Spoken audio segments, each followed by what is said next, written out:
À Marseille, l'émotion est encore à son comble après l'assassinat de Mehdi Kessassi, survenu le 13 novembre. À quelques jours de la grande marche blanche organisée en hommage au jeune homme de 20 ans, une voix forte s'est élevée, celle du maire de Marseille, Benoît Payan, qui a lancé un message clair et déterminé à l'adresse des narcotrafiquants. Dans un entretien accordé à l'AFP, l'édile a assuré que la ville ne céderait pas à la peur.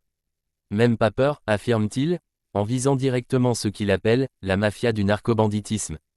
Son discours se veut une réponse symbolique et politique à l'onde de choc qui traverse la cité phocéenne depuis ce drame.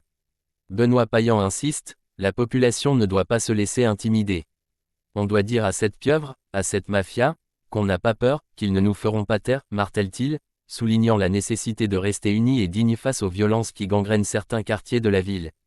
Pour lui, l'assassinat de Mehdi Kessassi n'est pas un simple fait divers, c'est une attaque directe contre les valeurs de la société et contre ceux qui luttent pour un avenir plus juste. La marche blanche prévue samedi partira du rond-point où Mehdi a été abattu par deux individus circulant à moto. Ce lieu est devenu un point de recueillement, mais aussi un symbole de résistance. Pour beaucoup d'habitants, cet événement est l'occasion de dire stop, d'exprimer leur colère, leur tristesse, mais surtout leur volonté de voir la ville se relever et combattre l'emprise du narcotrafic. Le maire va plus loin en appelant à une unité nationale. Selon lui, la réponse à cet assassinat doit dépasser le cadre local. Nous leur mènerons la guerre et nous la gagnerons sur tous les fronts, affirme-t-il, visant les réseaux criminels qui, depuis des années, exploitent et déstabilisent Marseille. Ces déclarations interviennent alors que le gouvernement est régulièrement interpellé sur la montée des violences liées à la drogue dans la deuxième ville de France.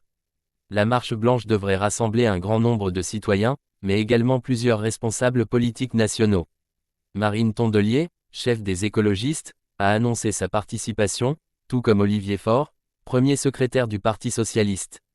Leur présence marque l'importance symbolique et politique de cet événement. Martine Vassal, présidente de la métropole Aix-Marseille, a également confirmé sa venue, saluant le courage d'Amine Kessassi, frère de la victime, connu pour son engagement contre le narcotrafic dans les quartiers nord. Alors que Marseille tente de panser ses plaies, cette mobilisation citoyenne apparaît comme un moment décisif. Un hommage à une victime innocente, mais aussi un cri de ralliement contre la violence, l'intimidation et l'emprise des mafias sur la ville.